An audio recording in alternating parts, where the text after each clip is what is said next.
एक बार फिर से आप सभी का स्वागत है। हम अध्ययन कर रहे हैं याकूब की पत्री का और अब समय है कि हम उसके चौथे अध्याय 13वें वचन से आगे का अध्ययन करें। यहां 13वें और 14वें वचन में याकूब लिखते हैं, तुम जो ये कहते हो आज या कल हम किसी और नगर में जाकर वहां 1 वर्ष बिताएंगे और व्यापार करके लाभ कमाएंगे और ये नहीं जानते कि कल क्या होगा।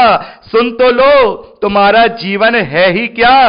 तुम तो भाप के समान हो जो थोड़ी देर दिखाई देती है और फिर लोप हो जाती है। मेरे प्यारे भाई बहनों, ऐसे ही हम लोग भविष्य की इतनी सारी योजनाएं बनाते हैं और हम कहते हैं कि हम ऐसा कर लेंगे, हम वैसा कर लेंगे, वहां से ये चीज प्राप्त कर लेंगे, वहां से हम ये लाभ प्राप्त कर लेंगे, आगे आने वाले जीवन के लिए हम ये योजना बना रहे हैं। लेकिन हम में से ये तो कोई जानता ही नहीं है कि हम कल जीवित रहेंगे या नहीं रहेंगे। यहां पर याकूब कह रहे हैं कि सुन तो लो, तुम्हारा जीवन है ही क्या? तुम तो भाप के समान हो। मेरे प्यारे भाई बहनों, जैसे पानी को गर्म करते समय जैसे भाप उड़ती है और वो ऊपर थोड़ी देर तक जाके वो लुप्त हो जाती है, वैसे ही हमारा जीवन है। जब हमें कल का ही नहीं पता, आगे आने वाले समय का हमें पता ही नहीं है, तो फिर हम कैसे इसके विषय में बड़ी बड़ी डींगे मारते हैं, बड़ी बड़ी डींगे मारते हैं और उस पर बड़ा बड़ा घमंड करते हैं, बड़ी बड़ी योजनाएं बनाते हैं। मेरे प्यारे भाई बहनों, हम जानते ही नहीं हैं कि कल क्या होने वाला है और हम अपनी योजनाओं पे इतना घमंड करते हैं। आगे याकूब कहते हैं, इसके विपरीत तुम्हें यह कहना चाहिए, यदि प्रभु चाहे तो हम जीवित रहेंगे और या वह काम भी करेंगे, पर तुम अपने डींग मारने पर घमंड करते हो। ऐसा सब घमंड बुरा होता है। मेरे प्यारे भाई बहनों, धरती पर हम योजनाएं बनाते हैं, यदि वो योजनाएं हम परमेश्वर के हाथों में न सौंपें, यदि वो योजनाएं परमेश्वर की ओर से ना हो, तो हमारी सब योजनाएं व्यर्थ हैं। तो अपने आप को पूरी रीति से हमें परमेश्वर के अधीन करना है।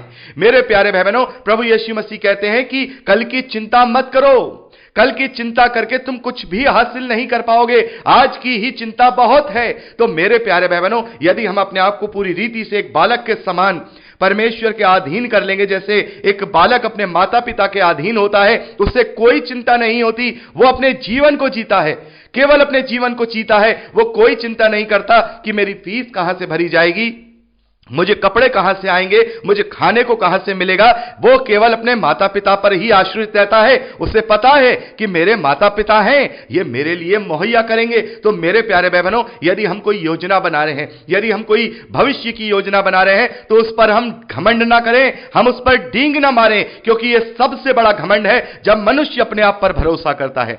वचन कहता है, श्रापित है वो मनुष्य जो मनुष्यों पर भरोसा करता है। तो हमें किसी मनुष्यों पर या अपने आप पर भरोसा नहीं करना है कि हम ऐसा कर सकते हैं। यहां याकूब कह रहे हैं, बल्कि अपने आप को परमेश्वर के अधीन करके यह कहना चाहिए कि परमेश्वर चाहेगा तो सब कुछ हो सकता है, मैं जीवित भी रह सकता हूं और जो लाभ मैं सोच रहा हूं वो लाभ भी मैं कमा सकता हूं। यानी कि किसी भी रीति में हमें घमंड नहीं करना है। यदि हमने कुछ यहां गेन कर लिया है, हम ये ना कहें कि हमने ये योजना बनाई थी, हमने ये यहां पर लाभ की योजना बनाई थी और हमने अपने दिमाग के कारण ये सारी चीजें कमाई हैं, तो क्या हम जानते थे कि ये सारी चीजें पूरी हो जाएंगी? तो जब तुम्हारे ये अधिकार में ही नहीं था, कि तुम ये जानते ही नहीं थे कि ये चीज जो है तुम गेन भी कर पाओगे या नहीं, अगले दिन तुम मर जाओगे, तो फिर तुम अपने ऊपर ये सारा क्रेडिट कैसे ले रहे हो? तो मेरे प्यारे भाई बहनों, यहां याकूब इसी कंटिन्यूटी में बात कर रहे हैं कि अपने इस घमंड को अपने अंदर से निकाल फेंको, क्योंकि यदि हम इस घमंड में जिएंगे कि ये सब कुछ हमने अपने आप से किया है,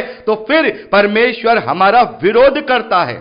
मेरे प्यारे भाई बहनों, अभिमानियों का परमेश्वर विरोध करता है। यदि हम कोई योजना बना रहे हैं, यदि हम कोई कार्य करना चाह रहे हैं, भविष्य के लिए, नौकरी के लिए, कुछ भी करना चाहते हैं, वो सब कुछ परमेश्वर के हाथों में, दीन बन के परमेश्वर के हाथों में सौंपना है। अपनी डींग नहीं मारनी है। जीविका के घमंड पर जो लोग डींग मारते हैं कि हमने वहां पर हमारी नौकरी लगी थी, हमने वहां पर कमा लिया, हमारी तो इतनी सैलरी है, तो मेरे प्यारे भाई बहनों, ऐसे घमंड करने वाले का परमेश्वर विरोध करता है। और सबसे ज्यादा इस दुनिया में जो उसने गेन किया है, इस दुनिया में जो उसने प्राप्त कर लिया है, उन चीजों में जो घमंड करता है, अपने स्टेटस को ऊपर रखता है, तो मेरे प्रियो, यहां पर परमेश्वर उनका विरोध करता है। ऐसे अभिमानियों का परमेश्वर विरोध करता है। और याकूब कह रहे हैं, अब तुम अपने डींग मारने पर घमंड करते हो। ऐसा सब घमंड बुरा होता है, इसलिए कोई भलाई करना जानता है और नहीं करता उसके लिए यह पाप है। मेरे प्यारे भाई बहनों, यदि हमने यहां पर कुछ गेन किया है तो परमेश्वर के लिए उसके लिए इस्तेमाल करें। और हम भलाई करना अगर जानते हैं, हम किसी की भलाई कर सकते हैं, और हमारे सामने कोई ऐसा है जिसकी हम भलाई कर सकते हैं, किसी के हम काम आ सकते हैं, और यदि फिर भी हम उसके काम नहीं आ रहे हैं, तो इसका मतलब यह बात हमारे लिए पाप को उत्पन्न करती है। यह भी एक पाप है कि यदि हम किसी की भलाई कर सकते हैं, किसी के काम आ सकते हैं, और हम ये काम नहीं कर रहे हैं, तो यह पाप की श्रेणी में, यहां याकूब इसको पाप की श्रेणी में डाल रहे हैं कि अगर हम जानते हैं भलाई कैसे करते हैं, भलाई कैसे कर सकते हैं, और जानबूझ करके भी हम वो नहीं कर रहे हैं, तो फिर उसके लिए ये पाप है। तो मेरे प्यारे भाई बहनों, यहां पर हमने चौथे अध्याय को पूरी रीति से कंप्लीट कर लिया है, और अब हम पांचवें अध्याय की ओर आगे बढ़ेंगे। मेरे प्यारे भाई बहनों, यहां पांचवें अध्याय पहले वचन से लेकर छठे वचन तक याकूब ऐसे धनवानों को चेतावनी दे रहे हैं जिन्होंने इस धरती पर गलत रीति से धन कमाया है। यहां पर याकूब कहते हैं, हे धनवानों, सुन तो लो, तुम अपने आने वाले क्लेशों पर चिल्ला चिल्ला कर रो। तुम आने वाले क्लेशों पर चिल्ला चिल्ला कर रो। तुम्हारा धन बिगड़ गया है और तुम्हारे वस्त्रों को कीड़े खा गए हैं। तुम्हारे सोने चांदी में काई लग गई है और वह काई तुम पर गवाही देगी और आग के समान तुम्हारा मांस खा जाएगी। तुमने अंतिम युग में धन बटोरा है। मेरे प्यारे भाई बहनों, यहां पर याकूब कह रहे हैं कि आने वाली मृत्यु की तरफ ध्यान दो। जो ये सब कुछ तुमने कमा तो लिया है, कितने दिन तक इस धन पर जीवित रहोगे, कितने दिन इसको खाओगे? जब तुम कब्र में चले जाओगे तो वहां पर तुम्हारे वस्त्रों को कीड़े खा जाएंगे, तुम्हारे सोने चांदी में काई लग जाएगी और वो काई तुम पर गवाही देगी और आग के समान तुम्हारा मांस खा जाएगी। तो मेरे प्यारे भाई बहनों, जो लोग गलत रीति से धन कमाने के लिए परमेश्वर के रास्ते पे से भटक जाते हैं, जिन लोगों ने शैतान को दंडवत कर लिया है, ऐसे लोगों के लिए यहां पर लिखा है कि वो अपने आने वाले क्लेशों के लिए रोएं, चिल्ला चिल्ला करके रोएं, क्योंकि फिर उनकी सुनने वाला कोई नहीं होगा। एक बार यदि हमने अपने प्राण छोड़ दिए तो फिर हमें वहां उन दुखों से, उन तकलीफों से निकालने वाला कोई नहीं होगा। मेरे प्यारे भाई बहनों, हमने एक दृष्टांत प्रभु यीशु मसीह से सुना। लूका के सुसमाचार 16वें अध्याय में हम देखते हैं, एक जो धनी व्यक्ति है और एक निर्धन लाजर है, उसके विषय में हमने वहां पर प्रभु यीशु मसीह ने एक दृष्टांत दिया था। हमने वहां पढ़ा था कि वो दोनों ही व्यक्ति जो है मर जाते हैं और वो दोनों अधलोक में जाते हैं, और वो धनवान व्यक्ति पीड़ा में है, वो पीड़ा में है, और वो निर्धन लाजर इब्राहिम की गोद में शांति पा रहा है। और वो बार बार धनवान इब्राहिम से कह रहा है कि हे पिता, मुझे अपने भाइयों के पास, अपने रिश्तेदारों के पास एक बार ऊपर जाने दे, भेज दे मुझे, ताकि मैं उन्हें समझा आऊं।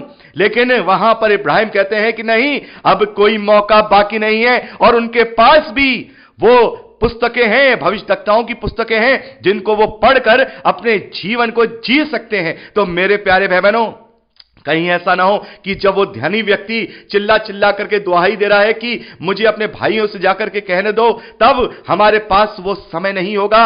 और यहां याकूब उसी पीड़ा के विषय में याद करके लोगों से कह रहे हैं कि अपने आने वाले क्लेशों पर चिल्ला चिल्ला करके रो, चिल्ला चिल्ला करके रो, कि जिस रीति से तुमने यहां धन कमाया है, वो धन तुम्हारी गवाही देगा, हर एक प्रकार से वो तुम्हारी गवाही देगा, और वो आग के समान तुम्हारे मांस को खा जाएगा, क्योंकि तुमने इस अंतिम युग में धन बटोरा है। मेरे प्यारे भाई बहनों, यदि हमने प्रभु को जान लिया है, यदि हमने प्रभु को पहचान लिया है, उसके बावजूद भी अगर हम इस धरती वाले जीवन को ही जीते रहेंगे, तो उसका मतलब यह है कि हमने अंतिम युग को पहचानने के बावजूद भी हमने उस अनंत जीवन का इनकार कर दिया और इस नाशवान जिंदगी के लिए जीते रहे। तो अब हमें यह सोचना होगा कि कितने दिन हम जिएंगे, कितने दिन और हम रहेंगे। जैसा कि हम जानते हैं कि पतरस कहते हैं, पतरस की दूसरी पत्री उसके 3रे अध्याय 8वें वचन में, कि परमेश्वर का एक दिन मनुष्यों के 1000 साल के बराबर है। और जब हम इसे कैलकुलेट करते हैं तो यह केवल 1 घंटा 55 मिनट बैठता है परमेश्वर के लिए। याद रखिएगा मेरे प्यारे भाई बहनों, उस 1 घंटे 55 मिनट के लिए हम अपने उस अनंत काल के जीवन को तबाह और बर्बाद कर रहे हैं। हमें आने वाले क्लेशों के लिए तैयार रहना होगा। रोमियो की पत्री 8वां अध्याय 18वें वचन में जो सच्चे मसीही विश्वासी हैं उनके लिए पौलुस कहते हैं कि आज के दुख, आज की क्लेशें उस महिमा के आगे कुछ भी नहीं है जो हमें भविष्य में प्रभु यीशु मसीह के रूप में प्रकट होने वाली है। लेकिन जिन लोगों ने अपने आप को शैतान का अनुयायी बना लिया है, शैतान को दंडवत कर लिया है, वो उस भारी क्लेश के लिए तैयार रहे, क्योंकि उनके लिए वचन उल्टी रीति से लागू होगा कि आज का धन दौलत, आज के सुख विलास, आज के भोग विलास, आज के आनंद उस प्रकोप के आगे, उस क्लेश के आगे कुछ नहीं जो तुम पर हमेशा हमेशा होता रहेगा। तो मेरे प्यारे भाई बहनों, यहां पर एक चेतावनी के रूप में याकूब ने लिखा है। याकूब आगे लिखते हैं, देखो जिन मजदूरों ने तुम्हारे खेत काटे उनकी वह मजदूरी जो तुमने धोखा देकर रख ली चिल्ला रही है, और लवने वालों की दुहाई सेनाओं के यहोवा प्रभु के कानों तक पहुंच गई है। तुम पृथ्वी पर भोग विलास में लगे रहे और बड़ा ही सुख भोगा। तुमने इस वध के दिन के लिए अपने हृदय का पालन पोषण करके उसको मोटा ताजा किया है। मेरे प्यारे बहनों, उस क्लेश के लिए तुमने यहां पर सारे सुख विलास भोगे हैं और खूब खाया, खूब पिया, खूब मजे किए। और किसके लिए किए? ताकि तुम उन क्लेशों में जाकर के, उन क्लेशों में जाकर उन क्लेशों को भोगो। जो भी तुमने किया है वो परमेश्वर के सामने गवाही देगा। परमेश्वर से कुछ भी नहीं छुपेगा। यदि तुमने किसी की मजदूरी मारी है, यदि तुमने किसी को धोखा दिया है, यदि किसी के साथ तुमने बेईमानी की है, कोई भी छिप नहीं पाएगा, सब कुछ उजागर हो जाएगा। परमेश्वर उस सब का प्रतिफल भारी क्लेशों के साथ देगा।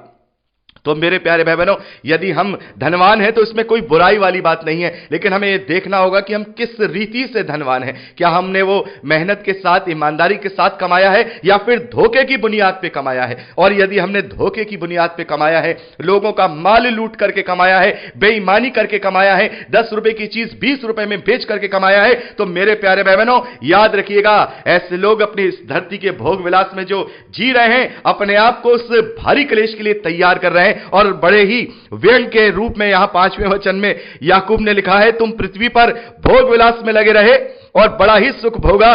तुमने इस वध के दिन के लिए अपने हृदय का पालन पोषण करके उसको मोटा ताजा किया है, ताकि तुम उस क्लेश को सह सको। आगे 6ठे वचन में लिखते हैं, तुमने धर्मी को दोषी ठहराकर मार डाला, वह तुम्हारा सामना नहीं करता। तो मेरे प्यारे भाई बहनों, यहां याकूब यही बात कह रहे हैं कि जो लोग अंधेर के द्वारा यहां धन कमाते हैं, जो लोग बेईमानी के द्वारा धन कमाते हैं, दूसरों का हक मार करके वो लोग जो धन कमाते हैं, वो लोग अपने आने वाले क्लेशों पर चिल्ला चिल्ला करके रोए, क्योंकि उनका धन बिगड़ जाएगा, उनके वस्त्रों को कीड़े खा जाएंगे, उनके सोने चांदी में काई लग जाएगी, और उन्होंने जो भी कुछ इस धरती पे किया है वो सब उनके विरोध में गवाही देंगे। कुछ भी ऐसा नहीं है जो छुपा हो, सब कुछ उजागर हो जाएगा। और वो उस भारी क्लेश के लिए तैयार रहें जो गंधक की झील है, जहां हमेशा हमेशा की पीड़ा है, और वो सभी उन लोगों के लिए दूसरी मृत्यु ठहरेगा। तो मेरे प्यारे भाई बहनों, यहां हमने 5वें अध्याय पहले वचन से लेके 6ठे वचन तक का अध्ययन किया, और मैं चाहूंगा कि 7वें वचन से आगे का अध्ययन हम अगली रिकॉर्डिंग में करें। प्रभु आपको आशीष दे। Praise the Lord.